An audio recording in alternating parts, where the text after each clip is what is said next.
I realized I did a pretty poor job of actually announcing the giveaway for Star Wars The Rise of Skywalker. And before you click off, no, you are on the Batman video. But this is my last stop where I get to announce this before the end of it, pretty much. So I wanted to announce that again.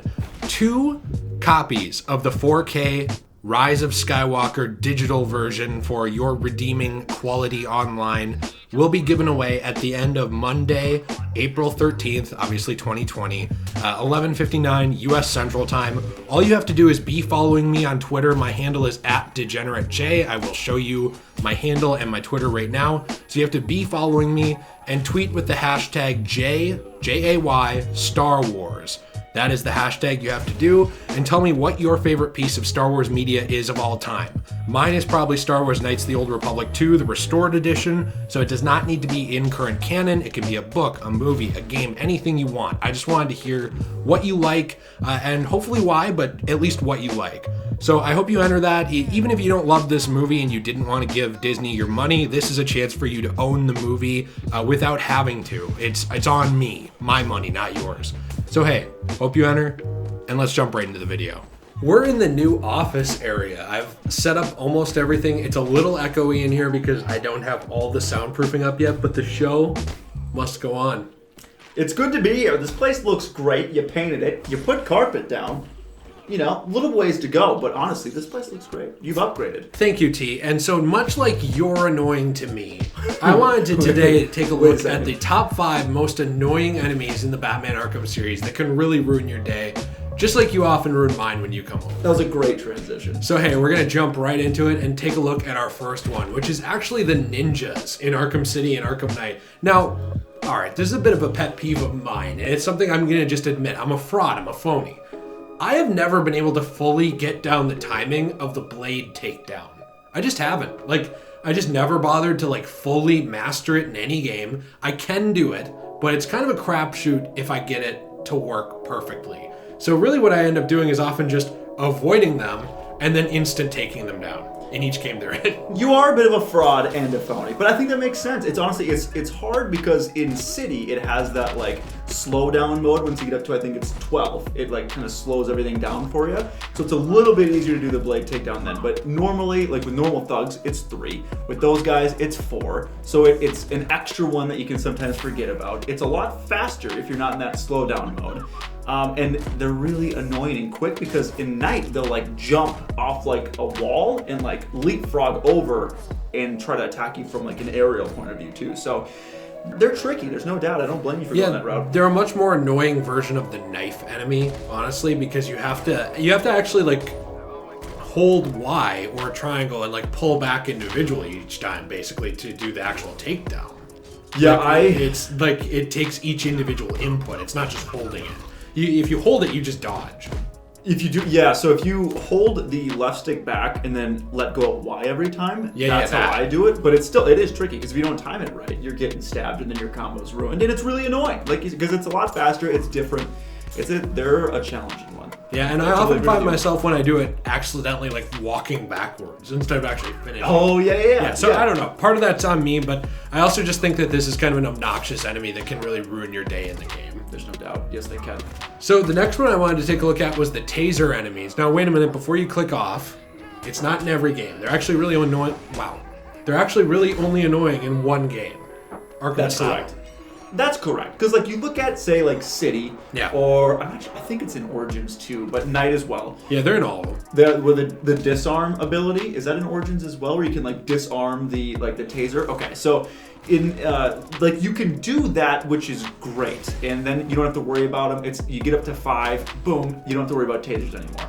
With Asylum, that's not the case. And it's a little bit trickier because with Asylum 2, the combat isn't quite as fluid as in other games. Right. So if you're aiming towards one guy, which is just more of a little bit of a complaint about the combat in general, but especially with Taser enemies, there's no way to avoid them sometimes. When you're aiming in one direction, it'll take you in another. So then you're hitting these Taser guys, and they're unblockable. You can't get around them, and obviously it's just a double jump or a double tap of A or X, and then you're over them, you hit them from behind. But it's still, for combos in Asylum, I think they were the most challenging as far as what I thought. They would ruin my combos and were incredibly annoying in the process too. Yeah, these enemies and the knife enemies are as well, but I feel like the knife enemies are a little more predictable, so they didn't make the list. It was between those two, and this was definitely the one where it's just like, you're dealing with them, you're in like a fight with random guys, and all of a sudden you just get jabbed, like out of nowhere. Like sometimes they're slow, sometimes they're really fast. I don't understand the timing on them. But wow, are they obnoxious. They really are annoying, yeah. So the third one we actually have are revive enemies from Arkham Knight. So these are medics, really, is what they are. Yes. And the fact that they can revive enemies, I don't think either of us cares about that. I mean, you just use the disruptor on their revive kit or on their, what would you call it, their EMT pack or whatever it's called. And next time they go to do that, they'll just get shocked and destroyed and taken out. That's fine. In Predator locations, they're not a problem. But once you start to get up into the combat locations, they get really obnoxious. They really do, because what's annoying about them is not that they even really revive. It can be really annoying when they revive certain enemies, because it makes it more challenging when they revive, say, like a ninja or something like that. You know, it's very frustrating. But if they electrocute someone, and I figured out that you bat claw them and bring them towards you, that gets rid of it. But say they come at you, it's more. They're incredibly annoying because they hit you and it's not like a blockable or counter thing. It immediately turns a normal enemy into someone with a taser or a knife, and it's not like you can knife take down these guys. They're incredibly annoying and then there's a lot of them. And there's not really, sometimes you'll have 4 or 5 of these electrical guys running around that have like a force field around them.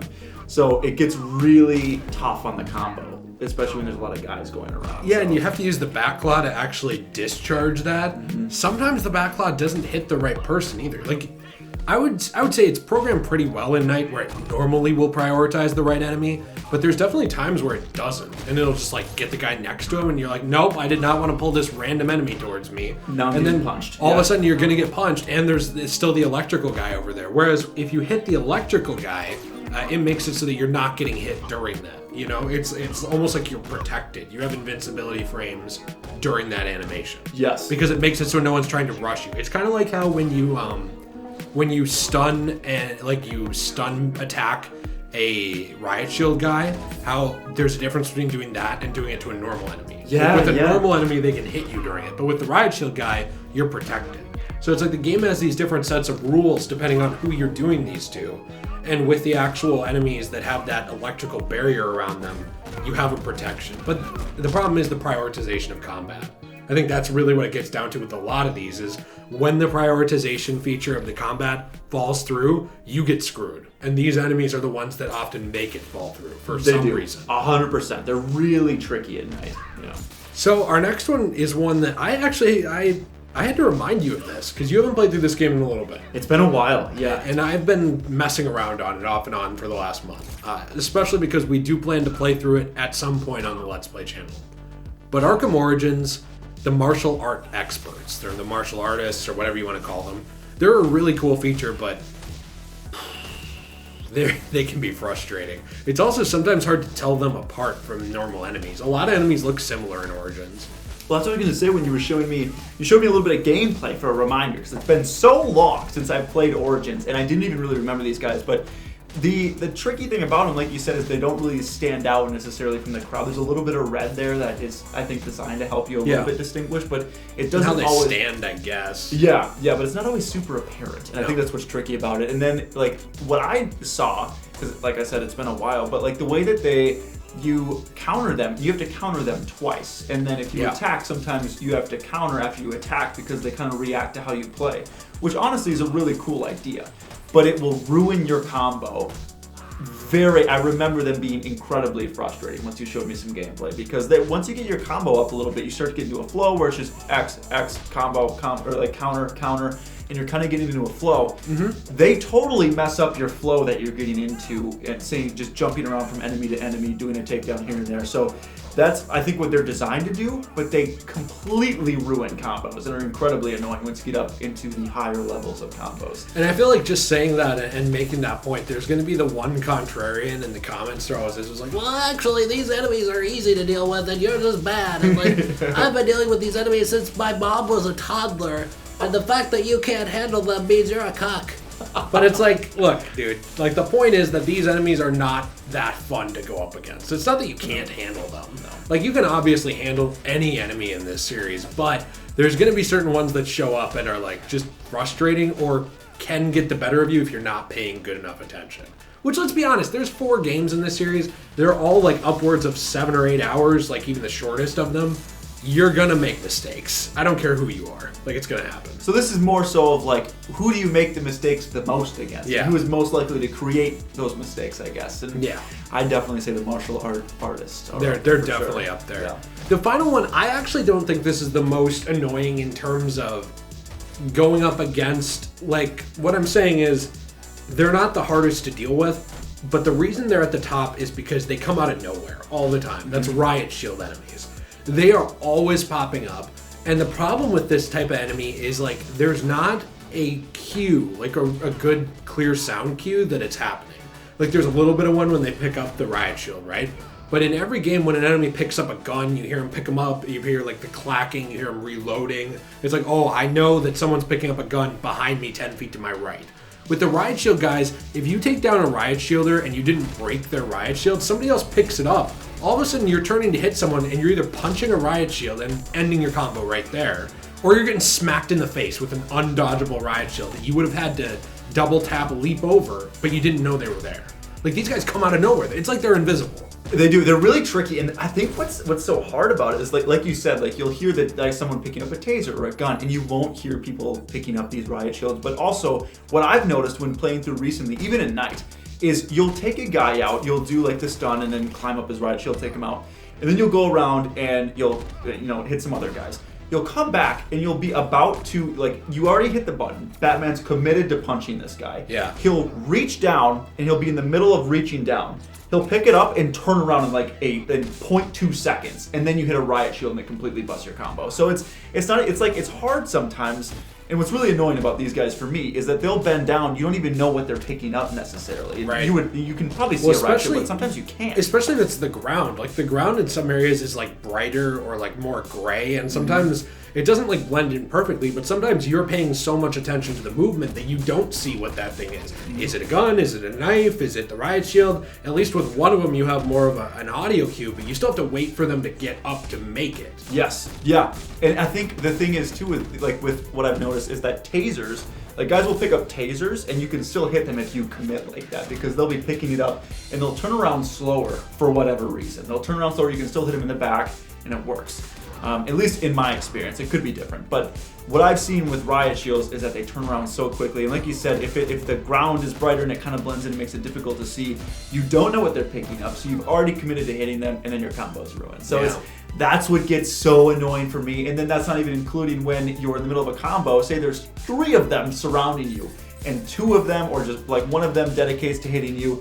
Sometimes they do it really fast, and other times they'll like kind of wind up and do it. So like there's not really like a timing to it all the time either, depending on the game. So yeah, I found them really annoying. Yeah. Again, all these enemies are definitely fun to fight. I think even the most obnoxious enemy in Arkham is a fun time. These are just the enemies that are most likely to kind of mess up your day on the game. And, Timmy, we know you're out there and you're a real Chad and you don't have any problems with them, but we're not quite on your level. So hey, let us know what you think in the comments down below. Are you a real Chad that had no problems with any enemies in the game? Perhaps you beat all the Arkham games and all of a sudden 12 e-thoughts ran up and just, commenced in making out with you. We know you're a Chad. Let us know. Everyone who follows this channel is a Chad by default. Join the Discord where you can be an absolute Chad with yours truly. T's not in it. Wait, actually he is. He just kind of hides and watches it. He doesn't participate, but he's there watching. He's like Uatu the Watcher. And hey, check out Discord I already said. Instagram, Twitter, the Patreon. Please, this economy is killing me. I am homeless and I'm shouting into PewDiePie's window to record this video. Help us, please. We'll see you in the next one. Have a great day.